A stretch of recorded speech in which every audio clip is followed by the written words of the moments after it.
कार्यक्रम का कुशल संचालन करने वाले भाई आदरणीय राघवेंद्र त्रिपाठी जी को विशेष रूप से प्रणाम करता हूं। हमारे समक्ष विद्यमान सुधी श्रोताओं को भी कोटशा नमन करता हूं। अब इससे ज्यादा चमचागिरी नहीं कर सकता। वाह, अभी आदरणीय अध्यक्ष जी बोल रहे थे तो लग रहा था एक हंगल बोल रहे हैं। मुझे याद आ गया आपकी विद्वतापूर्ण वाणी सुन करके, और अध्यक्ष का मतलब ही होता आधा मनुष्य आधा यक्ष। जो बैठे बैठे हो जाए अध्यक्ष, इसलिए इन्होंने शुरू में ये सोचा कि हम आभार ज्ञापित करते हैं। मैं बहुत प्रणाम करता हूँ, बहुत अच्छा लगा। भाई राघवेंद्र जी क्या कहे, बहुत सुंदर संचालन कर रहे हो गुरु।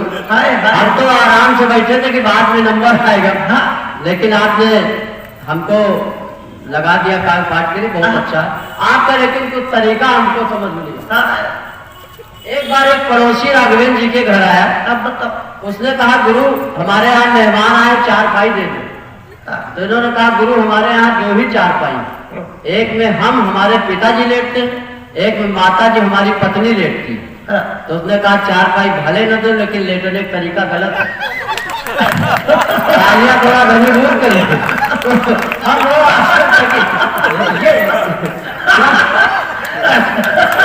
देखिए बहुत देर तक खोपड़ी नहीं खाऊंगा, बहुत साठ में कविताएं पढ़ूंगा, बहुत ज्यादा। जैसे ये संचालक क्या करते हैं, हर कवि को बुलाने के पहले लंबी लंबी भूमिकाएं, लंबी भूमिका क्या करे दिमाग के दिए बंदे ने राघवेंद्र से आते बेचारा थका बन रहा, और मैं इतना खड़ा कर दिया गया ऐसी कंडीशन।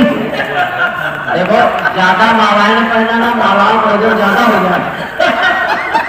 नहीं ये थोड़ा सा, अब देखो मैं बताऊं ईमानदारी की बात बता रहा हूँ।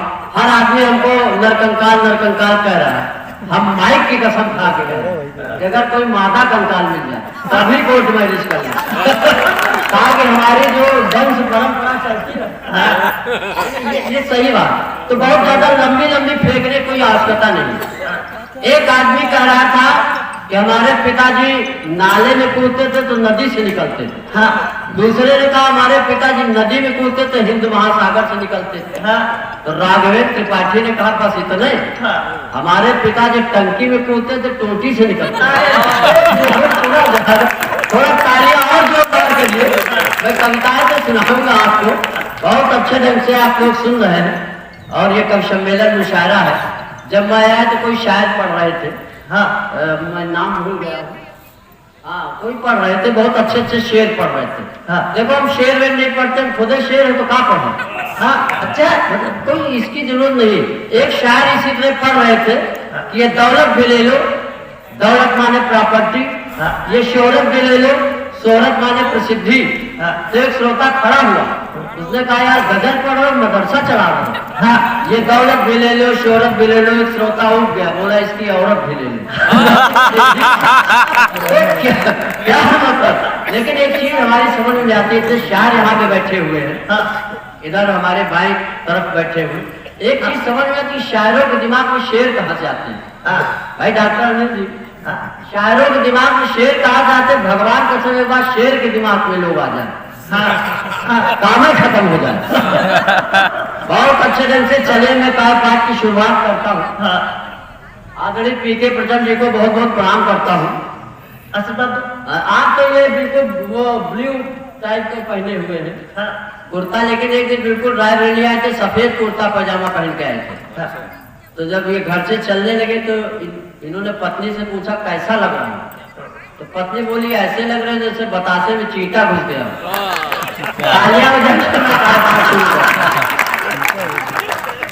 बहुत अच्छा, नहीं अगर लग रहा है तो एक बार और तालियां हो जाएगी इसके समान। अभी हमसे पूर्व आदरणीय महेश्वर बख्श सिंह जी ने शिक्षा की बहुत बातें की हैं, अब बहुत अच्छा हास्य पढ़ा है। मैं पहली बार आपके हास्य को सुना हूँ, बहुत अच्छा लगा।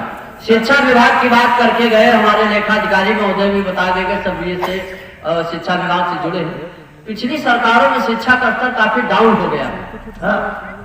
शिक्षा का मतलब ये था कि अगर 20 रुपए की सब्जी कोई 10 रुपए में ले आओगे तो वो मतलब प्राइमरी का मास्टर समझा जाता था। हाँ, अगर वही 20 रुपए सब्जी 5 रुपए में ले आवे तो हेड मास्टर, अगर वही 20 रुपए सब्जी 2 रुपए में ले आवे तो जिला शिक्षा अधिकारी, लेकिन अगर सब्जी के साथ साथ सब्जी वाली ले आवे तो वह है शिक्षा मंत्री। लेकिन अब तो काफी सुधार हो गया है जब से ये सारी चीजें हैं। मैं अपने काय पाठ का श्री गणेश, कोरोना के लिए बहुत से कवियों ने लिखा है, लेकिन हमने ज्यादा नहीं लिखा, बहुत लिखने की कोई जरूरत नहीं। कोरोना में क्या है, अक्सर कई चीजें लग गई है, जैसे मास्क लगाना अनिवार्य हो गया है। पहले हमारे यहाँ क्या होता था, बैलों पे मुस्का लगाया जाता था, तो बैलों ने श्राप दे दिया कि तुम हमको मुस्का लगाते तो तुम भी मास्क लगा के घूमो। 4 पंक्तियां पढ़ता हूँ कि नजरें मिलाने के लायक नहीं हो, ये नजरें मिलाने के लायक नहीं हो, ये सर भी उठाने के लायक नहीं हो, और किया है प्रकट से खिलवाड़ तुमने, इसीलिए अब वो भी दिखाने के लायक नहीं है। गजब गजब गजब, अच्छा सत्य। आदरणीय त्रिपाठी जी ने कहा बहुत बढ़िया, पुरुषों के लिए तो ठीक, लेकिन महिलाओं के लिए प्रॉब्लम है। महिलाएं अगर मास्क लगाते हैं ये भी बर्दाश्त करो कि ये रेड जोन वाले डिस्ट्रिक्ट का क्या होगा। अच्छा, ये रेड जोन वाले डिस्ट्रिक्ट का क्या होगा, हीरो होंडा के आगे मैजेस्टिक का क्या होगा। और महिलाएं परेशान घूम रही, चेहरे पे लगा मास्क तो लिपस्टिक का क्या होगा। ये कह रहे हैं अच्छा है, 4 पंक्तियां इनको भी हम झोंक रहे हैं। संचालक जी के हम 4 पंक्तियां इनके सम्मान में चढ़ा रहे हैं। समझ रहा है, कोई कह रहा समझ आ रहा। देखिए अभी हम 50 mg की डोज दे रहे हैं, अगर फायदा हुआ तो ठीक, नहीं सीधे ऑक्सीजन सिलेंडर पे ले जाएंगे। 4 पंक्तियां मैं संचालक जी को इनके सम्मान में पढ़ रहा हूँ, कोरोना से संदर्भ कि काश मेरा भी रूप सलोना हो जाए। कोरोना से हम नहीं डरते, बाकी लोग डरे कि काश मेरा भी रूप सलोना हो जाए, किसी की नजरों का जादू टोना हो जाए, और मैं इनकी बीवी को गले लगा लूं, भले इनको कोरोना हो जाए।